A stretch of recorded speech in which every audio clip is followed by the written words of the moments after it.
Alright, let's do this. Subscribe to the channel.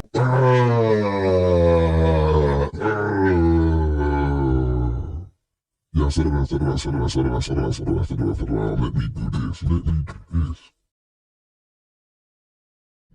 Hello, ladies and gentlemen.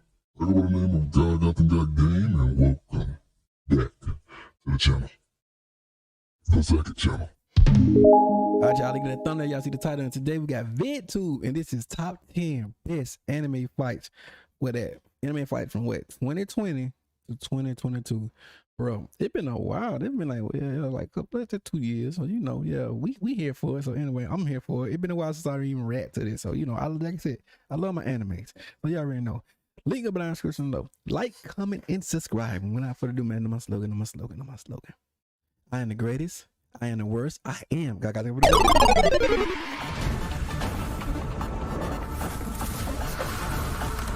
Oh my. It's only been 2 years or so into the new decade, but if there's one thing that anime never disappoints in, is giving us encounters and battles to remember. It's these fights that most people love, and it's these fights that help anime continue its surge of popularity into the mainstream. So for today, I'm going to be going over 10 of my favourite fights from the years 2020 to 2022. And for an added challenge, I'll be limiting my options to only new anime for those years. You ready? Let's get it.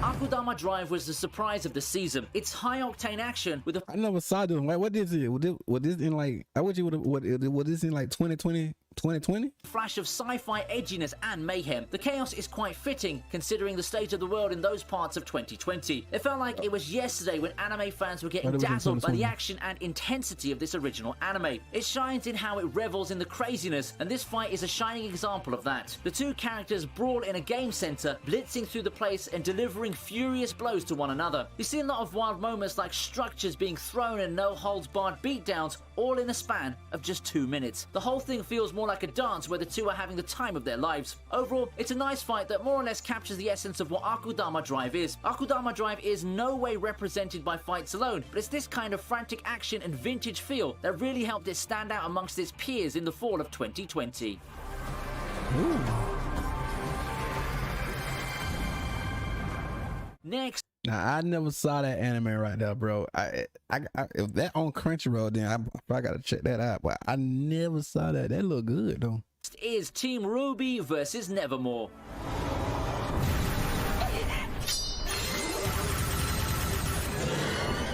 Here's something from a new show on the block. It's been a few episodes, and I think that Ice Queendom has generally left a good impression on me. I really love major fights that showcase team dynamics, and this one is an I like that too. early example of that. As a standalone I never saw this yet though. fight, it's pretty good. It does a good job of letting the characters play their roles in the team while they're working together, defeating the enemy using their combined strengths. It does feel extra satisfying to see the battle end in their victory. It's quite a nice fight, and it could be a good way to get people to check out Ice Queendom. It could be recency bias that made me put this up here, but I do think that Ice Queendom has been a satisfying anime version of the popular series so far. It's good to watch as a standalone, but I think it's even better to watch as a fan who can do some comparing and contrasting between the original and this one. Ooh.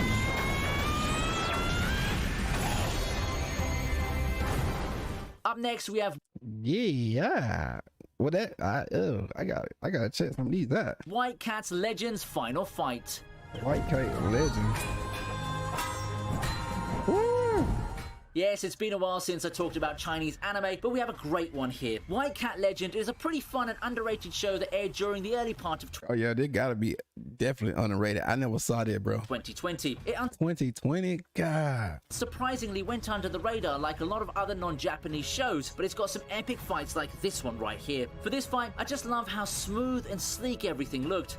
Yeah, I like stuff like that too. It reminds me of like what that Psycho Mode, or is it Psycho 1 and 2? I like stuff like that too. Transitions just seem so seamless, and it's quite creative in its approach in animation. I also like the pacing of the fight, how the characters shift from armed combat to hand. I like that. He's someone who that understands me, bro, like on certain things. I like that. Hand to hand and then right back, all while more and more things get added to the fight to keep things from becoming redundant. It may not be the special effects fiesta that studios like Ufotable may have gotten used to, but in terms of honest, effort-filled animation, this one's definitely right up there. A good This is good.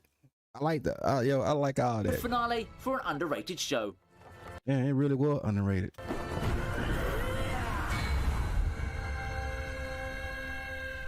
We then proceed to Boss versus That was nice right there. Bodgy.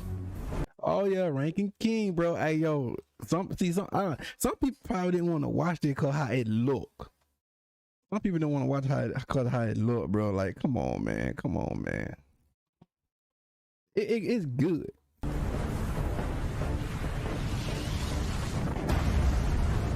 Talk about David versus Goliath. We've come to know It's underrated to me, bro. Cause at first some people didn't even want to watch it, but you know, I'm glad that people watching it now. It real good, especially that. Well, you gotta watch it. Ranking of Kings as a story of an underdog rising to the top, but no fight in the series exemplifies that concept as blatantly as this, and it also does a damn good job of showcasing part of why people have come to love Ranking of Kings. Exactly, boy. Bigger isn't exactly better when you've got someone like Bodgy, whose claim to fame is his and Bodgy was just a baby. Amazing speed and agility. The fight itself may not be some insane Sakuga fest, but I really love how it makes the audience feel like they're part of it. The camera angles and movement really who don't like this stuff, boy? Come on. Capture what it's like to be Bodgy, trying to scale this titanic opponent in order to deliver the finishing blow. It's a fight that takes the audience along for the ride, and I really love how that further enhances what's already been a good fight. Don't let the shortness of this fight, I mean, it's just a little over a minute, fool you, because it's a minute or two of some of the best fight directing we've seen in the past 2 years or so. Promise you, bro, that's just nasty, bro.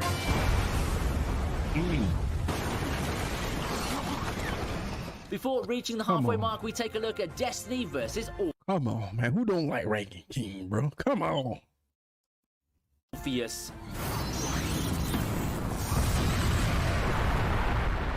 Tact of Destiny had a lot of big names behind it, and by the end of it all, it was overall a satisfying ride that gave me more than I asked for in a mobile game anime. The story's straightforward, but it is also enjoyable, and it's mostly due to its presentation. There's just a joy to be found in playing climactic battles in mobile games, and this fight just embodies that same feeling. The villain attacks are frantic, and the heroes find themselves in a race against time to defeat a seemingly unbeatable foe. Heck, you even get the reviving boss that comes back stronger, only to be beaten by the good guys with renewed resolve. I just like how this ended not with powers, but a good old bare-handed thrashing. If anything, the fight captures the feel of what it's promoting, and for me, that's a job well done. Tact of Destiny isn't exactly a masterpiece of a show, something to be talked about for years to come, but for what it is, it's a very fun watch, and while it had so many chances to become a disastrous game adaptation that made no sense whatsoever, it rose up and became a show that we can all enjoy.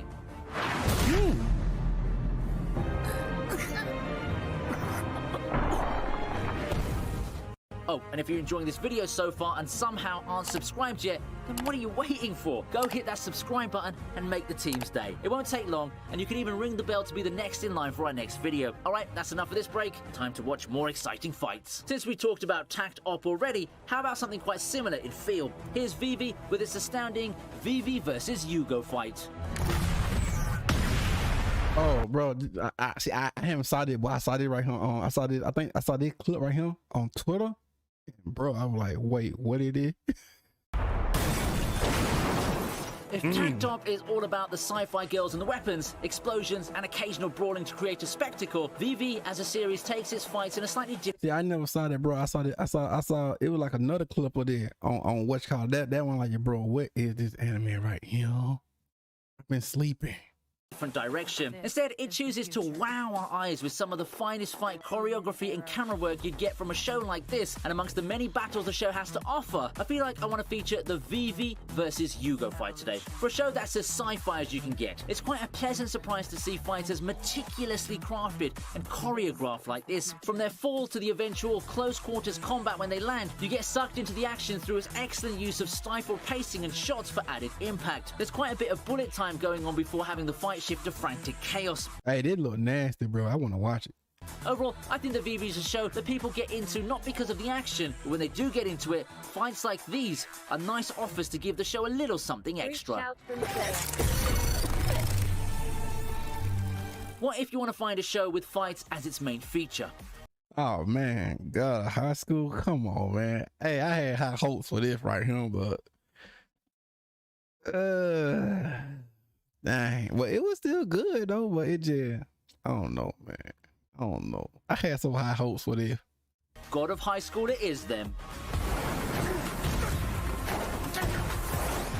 Ironically, people have been saying that the people behind God of High School focus too much on the fights to the detriment of everything else. I'm inclined to agree, so when it comes to seeing the encounters between some of the toughest tournament competitors, they better not disappoint. Thankfully, Jin versus Devi didn't disappoint in the slightest. This is, in my opinion, a fight that's emblematic of what God of High School has to offer. It's got the old-fashioned brawling, it's got the integration of real-world martial arts into its technique, and it caps everything off with anime powers integrated in its over-the-top stances. Oh, and some great flashbacks to give a chance for some reversal and add some spice to characters in between the moves too. It pretty much is the quintessential style for anime fights that feature a lot of martial arts influence. I liked it back when it was being done in the 90s. I liked it when the style became prominent in the 2000s, and even in the present, it still holds up pretty well.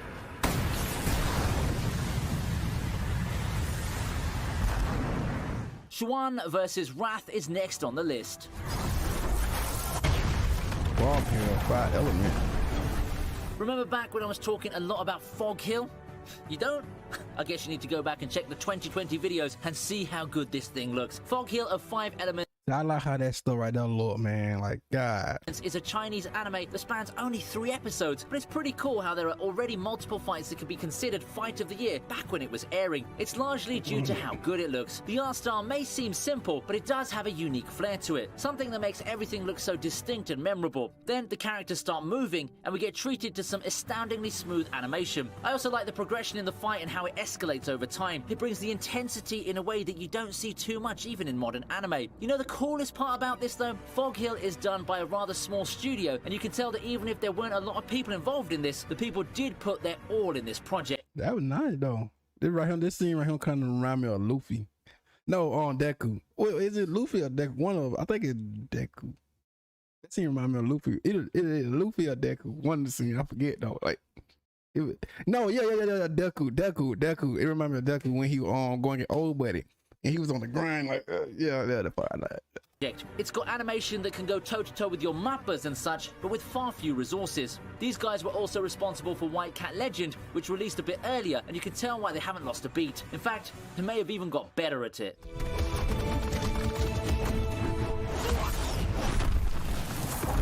Team Rudius versus Orsted shows us what Mushoku Tensei can do with its fights.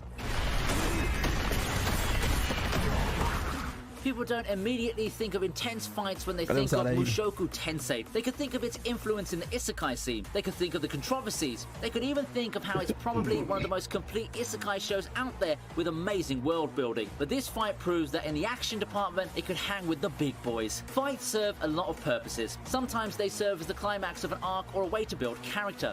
At times, they just serve to let the animation team flex their might. And at times, they serve to up the ante to build an unstoppable villain like what this one did for Orsted. Even after knowing the result of the fight, the whole sequence was still a joy to watch. With high impact cuts and excellent voice acting as each member of Team Rudius falls, this scene really brought the novel scene to life. While it's not as directly immersive as the Ranking of Kings fight, it still does a pretty good job helping the audience connect with what's happening and the huge pinch Team Rudius is in. This fight did do a lot of things right. It showed our heroes in the most precarious positions they've been in. It showed us how overpowered Orsted is, and it added an extra layer of tension to the whole plot. Seeing Rudius almost dying was a sight I bet you didn't expect to see now, did you?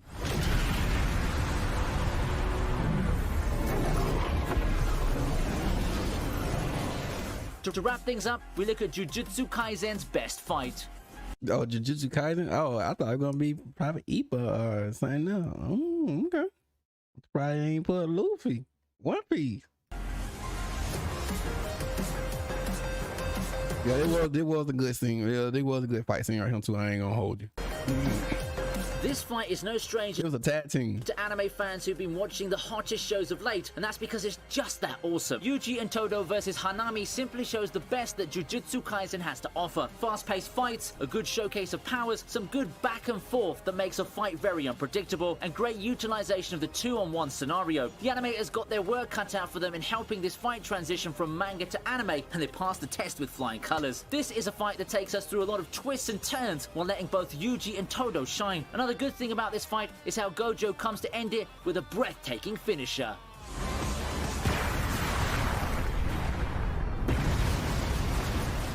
And that's it for my list. Dang. How does my list compare to yours? I think we're going to have some similarities, but I'm also very interested in hearing what other fights you've got on your list. If you have something to share, make sure to chime in on the comments section with your own list of 10 favorite fights. If you enjoyed the video, don't forget to check out the rest of the channel too. I've got a lot more videos, and I'm sure that if you like this one, you'll definitely at least like another one on my lists. As always, feedback is always welcome, so you could also give your thoughts on the format and the topic through the comments section or in our social media. All the links are... There you have it, ladies and gentlemen. Yeah, man. Hey, that was a good one too, man. Top 10 best anime fights of 2020 and 2022. But yeah, you already know. Link up in the description. Like, comment, share, for the